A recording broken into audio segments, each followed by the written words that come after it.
हमने शहर को दी एक नई पहचान, हम हैं सिंघानिया बिल्डकॉन।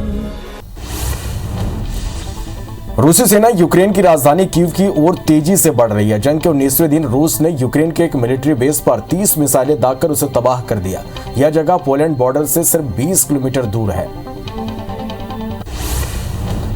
यूक्रेन के पश्चिमी इलाके में भी लड़ाई तेज हो गई है, जो अब तक सेफ हेवन बना हुआ था। रूसी सेना ने पोलैंड के बॉर्डर से महज 12 मील दूर योरीव में एक मिलिट्री ट्रेनिंग बेस पर क्रूज मिसाइल दागकर 35 लोगों को मार दिया, जबकि 134 लोग घायल हैं। रूस ने हमले में 180 विदेशी लड़ाकों को मारने का दावा किया है। सर्दन पोर्ट सिटी मालकीव में भी रूसी एयर स्ट्राइक में 9 आम नागरिकों के मरने और दर्जन भर से ज्यादा घायल होने का दावा रीजनल गवर्नर ने किया है। एक न्यूज एजेंसी के मुताबिक यूक्रेन और रूस के अधिकारी आज फिर शांति वार्ता करेंगे। ये बातचीत वीडियो कॉल के जरिए होगी। यूक्रेन के राष्ट्रपति जेलेंस्की ने नाटो से अपील किया कि वो रूस के लगातार आक्रमण को देखते हुए यूक्रेन को नो फ्लाई जोन घोषित करे। उन्होंने एक वीडियो में कहा कि अगर नाटो हमारे आकाश को बंद नहीं करते तो रूसी मिसाइलें आपके क्षेत्र में नाटो क्षेत्र पर नाटो नागरिकों के घरों पर गिरेंगी। यूक्रेन की सेना ने दावा किया कि 13 मार्च को रूसी सेना के 4 विमानों 3 हेलीकॉप्टरों को नष्ट किया गया। यूक्रेनी सशस्त्र बलों की वायु सेना कमान ने घोषणा की उसने 13 मार्च को मिसाइलों के इस्तेमाल से 7 रूसी विमानों और एक मानव रहित हवाई वाहन को मार गिराया है। संयुक्त राष्ट्र के अनुसार रूस के 2 हफ्ते से भी अधिक समय के हमले में कम से कम 596 आम नागरिक मारे गए। हालांकि वैश्विक निकाय के अनुसार सही आंकड़ा और ज्यादा हो सकता है। संयुक्त राष्ट्र मानवाधिकार कार्यालय ने कहा कि यूक्रेन में युद्ध शुरू होने से लेकर अब तक 596 नागरिकों की मौत हो चुकी है, जबकि 1000 लोग घायल हैं। रूसी सेना ने राजधानी कीव के पास इरपिन शहर में एक अमेरिकी पत्रकार रेनॉल्ड की गर्दन में गोली मार दी, जिससे उसकी मौत हो गई। 51 साल के Reynold award winning film maker भी थे। रेनॉल्ड का साथी पत्रकार जुआन घायल हो गया, जिसकी हालत गंभीर है, इलाज चल रहा है।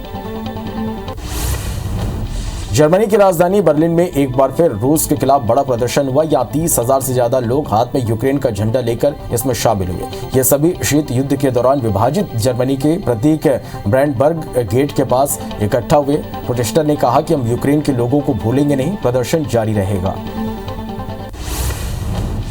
रूस ने यूक्रेन में अपनी लड़ाई तेज करने के लिए चीन से मिलिट्री इक्विपमेंट मांगे हैं। अमेरिकी अधिकारियों के हवाले से रिपोर्ट में कहा गया कि रूसी राष्ट्रपति पुतिन ने चीनी राष्ट्रपति शी जिनपिंग से अतिरिक्त आर्थिक सहयोग भी मांगा है, ताकि अमेरिका यूरोप और एशियाई देशों की तरफ से लगाए प्रतिबंधों से अपनी इकोनॉमी को बचा सके। उत्तर प्रदेश में बम्पर जीत के बाद दिल्ली दौरे पर मौजूद योगी आदित्यनाथ ने रविवार को पीएम नरेंद्र मोदी से मुलाकात की। सूत्रों के मुताबिक 2020-21 मार्च को योगी आदित्यनाथ उत्तर प्रदेश के अगले सीएम के रूप में शपथ ले सकते हैं। योगी के नए मंत्रिमंडल में करीब 57 मंत्री शपथ ले सकते हैं। इसमें 2022-24 कैबिनेट मंत्री होने की संभावना जताई जा रही है। 4 राज्यों की जीत के बाद पीएम मोदी और सीएम योगी की जोड़ी को लोग काफी पसंद कर रहे हैं। होली का त्यौहार पास है, ऐसे में प्रयागराज में पीएम मोदी के मुखौटे की मांग बढ़ने लगी है। प्रयागराज में एक दुकानदार ने बताया कि इस बार होली पर लोग योगी और मोदी का मुखौटा ज्यादा मांग रहे हैं। चुनाव में हार पर मंथन के लिए बुलाई कांग्रेस वर्किंग कमेटी की मीटिंग में अंतरिम अध्यक्ष सोनिया गांधी ने पद छोड़ने की बात कही। पार्टी नेता अधीर रंजन चौधरी ने बताया कि सोनिया गांधी ने कहा कि वे राहुल और प्रियंका पार्टी के लिए अपना पद छोड़ने के लिए तैयार हैं, लेकिन हम सभी ने इसे खारिज कर दिया। कांग्रेस पार्टी की चुनाव में हार के बाद आलाकमान स्तर पर मंथन शुरू हो गए, तो दूसरी ओर कांग्रेस पार्टी का जी-तेज गुट एक बार फिर से सक्रिय हो गया। इसी कड़ी में कांग्रेस नेता शशि थरूर ने कहा कि 2 साल पहले हमारे कुछ साथी पार्टी को सक्रिय करने के लिए आगे आए थे, लेकिन पिछले 2 साल में पार्टी में किसी भी स्तर पर कोई खास बदलाव नहीं देखने को मिला। हर कोई चाहता है कि पार्टी अच्छी हो जाए, ज्यादा एक्टिव हो जाए। छत्तीसगढ़ बीजेपी मिशन 2023 की तैयारी में जुट गई। आगामी विधानसभा चुनाव को लेकर बीजेपी प्रदेश प्रभारी डी पुरंदेश्वरी छत्तीसगढ़ के दौरे पर पहुंच रही हैं। प्रदेश प्रभारी डी पुरंदेश्वरी आज 4 दिवसीय बस्तर दौरे पर रहेंगी। प्रदेश प्रभारी डी पुरंदेश्वरी बस्तर, सुकमा, नारायणपुर और बीजापुर में कार्यकर्ताओं की बैठक लेंगी। इस बैठक में 2023 विधानसभा चुनाव की रणनीति को लेकर चर्चा करेंगे। छत्तीसगढ़ विधानसभा बजट सत्र का 6वां दिन है। आज मुख्यमंत्री भूपेश बघेल सदन में रिपोर्ट पेश करेंगे। साथ ही सीजीपीएससी का 16वां वार्षिक प्रतिवेदन भी सीएम भूपेश बघेल पटल पर रखेंगे। वहीं मंत्री ताम्रध्वज साहू और मोहम्मद अकबर और अनिला भेड़िया के विभाग के बजट अनुदान मांगों पर चर्चा होगी।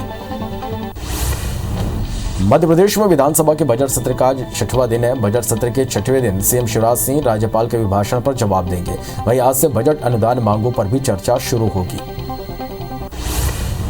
मध्य प्रदेश में आज शाम 7 बजे बीजेपी विधायक दल की बैठक होगी। विधायक दल की इस बैठक में बजट सत्र को लेकर रणनीति बनाई जाएगी। सीएम हाउस में मुख्यमंत्री शिवराज सिंह की अध्यक्षता में विधायक दल की बैठक आयोजित की गई है। इस बैठक में सभी विधायकों को मौजूद रहने के निर्देश दिए गए हैं।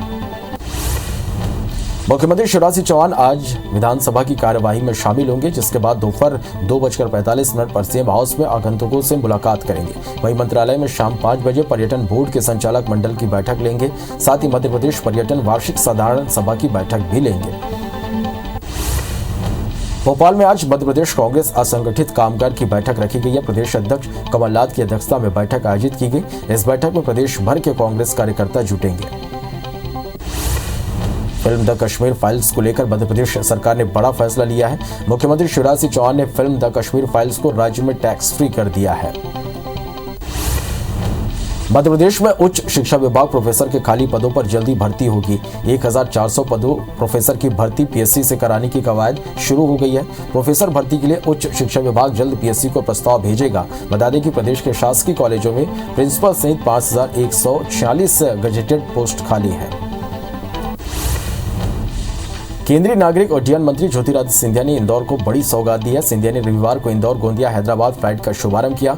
कार्यक्रम में सीएम शिवराज सिंह चौहान भी वर्चुअली जुड़े। वहीं पूर्व लोकसभा अध्यक्ष सुमित्रा महाजन और सांसद शंकर लालवानी भी कार्यक्रम में शामिल हुए।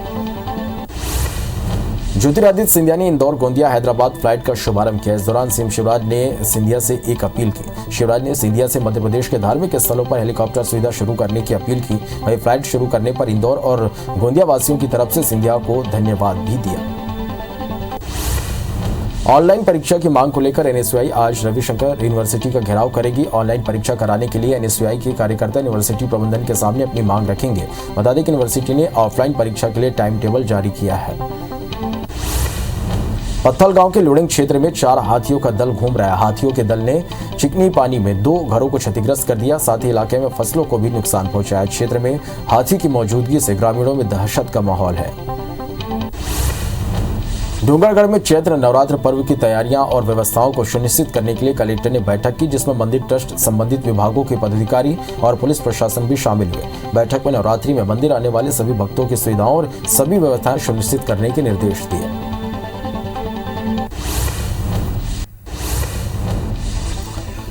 रूसी सेना यूक्रेन की राजधानी कीव की ओर तेजी से बढ़ रही है। जंग के 19वें दिन रूस ने यूक्रेन की एक मिलिट्री बेस पर 30 मिसाइलें दागकर उसे तबाह कर दिया। यह जगह पोलैंड बॉर्डर से सिर्फ 20 किलोमीटर दूर है। यूक्रेन के पश्चिमी इलाके में भी लड़ाई तेज हो गई है, जो अब तक सेफ हेवन बना हुआ था। रूसी सेना ने पोलैंड के बॉर्डर से महज 12 मील दूर योरोव में एक मिलिट्री ट्रेनिंग बेस पर क्रूज मिसाइल दागकर 35 लोगों को मार दिया, जबकि 134 घायल हैं। रूस ने हमले में 180 विदेशी लड़ाकों को मारने का दावा किया है। सदर्न पोर्ट सिटी माइकोलेव में भी रूसी एयर स्ट्राइक में 9 आम नागरिकों के मरने और दर्जन भर से ज्यादा के घायल होने का दावा रीजनल गवर्नर ने किया है। एक न्यूज एजेंसी के मुताबिक यूक्रेन और रूस के अधिकारी आज फिर से शांति वार्ता करेंगे। यह बातचीत वीडियो कॉल के जरिए होगी। यूक्रेन के राष्ट्रपति जेलेंस्की ने नाटो से अपील किया कि वो रूस से के लगातार आक्रमण को देखते हुए यूक्रेन को नो फ्लाई जोन घोषित करे। उन्होंने एक वीडियो में कहा कि अगर नाटो हमारे आकाश को बंद नहीं करते तो रूसी मिसाइलें आपके क्षेत्र में नाटो क्षेत्र पर नाटो नागरिकों के घरों पर गिरेगी। यूक्रेन की सेना ने दावा किया कि 13 मार्च को रूसी सेना के 4 विमानों, 3 हेलीकॉप्टर को नष्ट किया गया। यूक्रेनी सशस्त्र बलों की वायुसेना कमान ने घोषणा की कि उसने 13 मार्च को मिसाइलों के इस्तेमाल से 7 रूसी विमानों और 1 मानव रहित हवाई वाहन को मार गिराया। संयुक्त राष्ट्र के अनुसार रूस के 2 हफ्ते से भी अधिक समय के हमले में कम से कम 596 आम नागरिक मारे गए। हालांकि वैश्विक निकाय के अनुसार यही आंकड़ा और ज्यादा हो सकता है। संयुक्त राष्ट्र मानवाधिकार कार्यालय ने कहा कि यूक्रेन में युद्ध शुरू होने से लेकर अब तक 596 नागरिकों की मौत हो चुकी है, जबकि 1000 लोग घायल हुए हैं। रूसी सेना ने राजधानी कीव के पास इरपिन शहर में एक अमेरिकी पत्रकार रेनॉल्ट की गर्दन में गोली मार दी गई, जिससे उसकी मौत हो गई। 51 साल के Renault award winning film maker भी थे। रेनॉल्ट का साथी पत्रकार जुआन घायल है, जिसकी हालत गंभीर है, इलाज चल रहा है। जर्मनी की राजधानी बर्लिन में एक बार फिर रूस के खिलाफ बड़ा प्रदर्शन हुआ। यहाँ 30,000 से ज्यादा लोग हाथ में यूक्रेन का झंडा लेकर इसमें शामिल हुए। ये सभी शीत युद्ध के दौरान विभाजित जर्मनी के प्रतीक ब्रेंडबर्ग गेट के पास इकट्ठा हुए। पोस्टेटर ने कहा कि हम यूक्रेन के लोगों को भूलेंगे नहीं, प्रदर्शन जारी रहेगा। रूस ने यूक्रेन में अपनी लड़ाई तेज करने के लिए चीन से मिलिट्री इक्विपमेंट मांगे हैं। अमेरिकी अधिकारियों के हवाले से रिपोर्ट में कहा गया कि रूसी राष्ट्रपति पुतिन ने चीनी राष्ट्रपति शी जिनपिंग से अतिरिक्त आर्थिक सहयोग की मांग की है, ताकि अमेरिका यूरोप और एशियाई देशों की तरफ से लगाए प्रतिबंधों से अपनी इकोनॉमी को बचा सके। व्हाइट हाउस राष्ट्रीय सुरक्षा परिषद की प्रवक्ता ने कहा कि हमारे राष्ट्रीय सुरक्षा सलाहकार और चीनी विदेश नीति के वरिष्ठ सलाहकार के बीच वार्ता होगी। इसमें हमारे दोनों देशों के बीच प्रतिस्पर्धा का प्रबंधन करने और यूक्रेन युद्ध के क्षेत्रीय और वैश्विक सुरक्षा प्रभाव पर चर्चा करने के प्रयासों पर केंद्रित होगी। वहीं व्हाइट हाउस ने चीन पर झूठे रूसी दावों को फैलाने का आरोप लगाया है। अमेरिकी राष्ट्रपति जो बाइडेन ने यूक्रेन संकट पर फ्रांस के राष्ट्रपति मैक्रों से बात की। उन्होंने कहा कि राजनीतिक गतिविधियों की समीक्षा की और रूस से उनके कार्यों के लिए जवाबदेह ठहराने और यूक्रेन की सरकार और लोगों का समर्थन करने की अपनी प्रतिबद्धता को रेखांकित किया। भारत के मिसाइल पाकिस्तान में गिरने पर पीएम इमरान खान ने पहली बार प्रतिक्रिया दी। उन्होंने एक रैली में कहा कि आप सब जानते हैं कि 9 मार्च को क्या हुआ। भारत की तरफ से हमारे देश पर एक मिसाइल दागी गई। हम चाहते तो उसी वक्त इसका जवाब दे सकते थे, लेकिन हमने होश से काम लिया। इससे पहले पाकिस्तान ने मामले की जांच में खुद को शामिल करने की बात कही थी।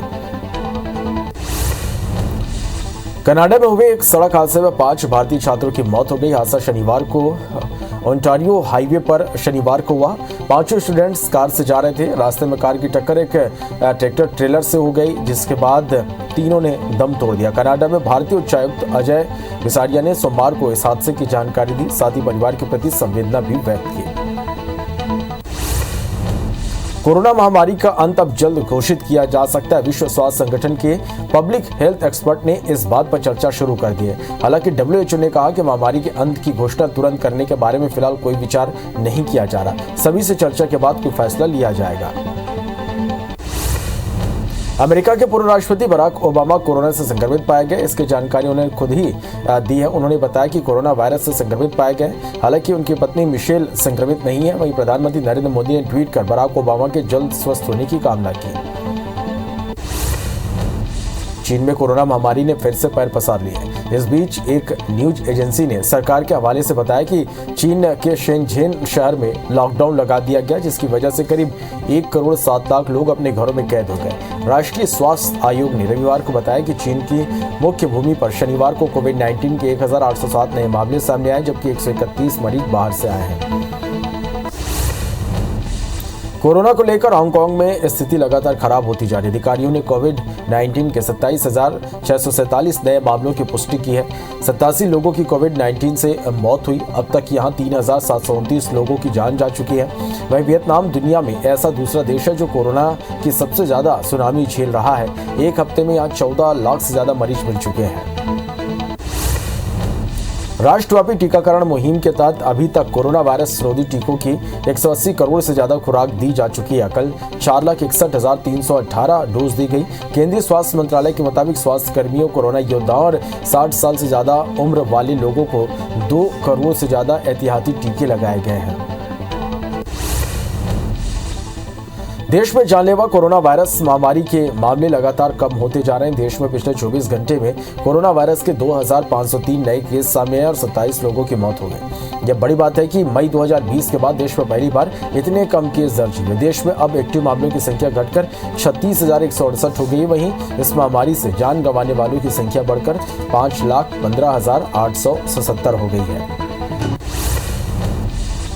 मध्य प्रदेश में बीते 24 घंटे में कोरोना के 56 नए केस सामने आए, जबकि पिछले 24 घंटे में प्रदेश में किसी व्यक्ति की मौत इस बीमारी से नहीं हुई। राज्य में अब तक कुल 10,733 लोगों ने इस बीमारी से जान गंवाई है। रविवार को कोरोना के इंदौर में 4 और भोपाल में 7 नए मामले दर्ज किए गए।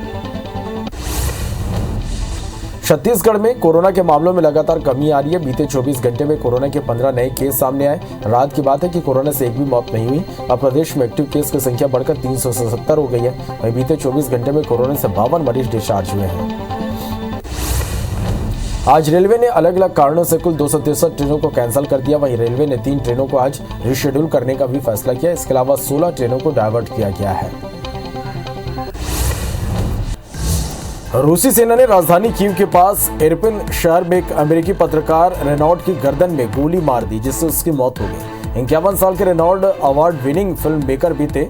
रेनॉल्ड का साथी पत्रकार जुआन घायल है, जिसकी हालत गंभीर है, इलाज चल रहा है। संयुक्त राष्ट्र के अनुसार रूस के 2 हफ्ते से भी अधिक समय के हमले में कम से कम 596 आम नागरिक मारे गए। हालांकि वैश्विक निकाय के अनुसार सही आंकड़ा और ज्यादा हो सकता है। संयुक्त राष्ट्र मानवाधिकार कार्यालय ने कहा कि यूक्रेन में युद्ध शुरू होने से लेकर अब तक 596 नागरिकों की मौत हो चुकी है, जबकि 1000 लोग घायल हुए हैं।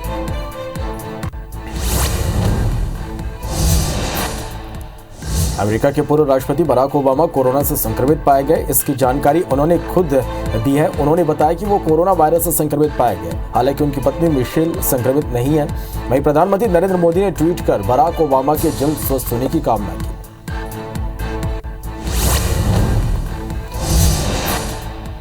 देश में जानलेवा कोरोना वायरस महामारी के मामले लगातार कम होते जा रहे हैं। देश में पिछले 24 घंटे में कोरोना वायरस के 2503 नए केस सामने आए और 27 लोगों की मौत हो गई। बड़ी बात यह है कि मई 2020 के बाद देश में पहली बार इतने कम केस दर्ज हुए। देश में अब एक्टिव मामलों की संख्या घटकर 36,168 हो गई है। वहीं इस महामारी से जान गंवाने वालों की संख्या बढ़कर 5,15,877 हो गई है। आज रेलवे ने अलग अलग कारणों से कुल 263 ट्रेनों को कैंसिल कर दिया। वहीं रेलवे ने 3 ट्रेनों को आज रिशेड्यूल करने का भी फैसला किया। इसके अलावा 16 ट्रेनों को डायवर्ट किया गया है।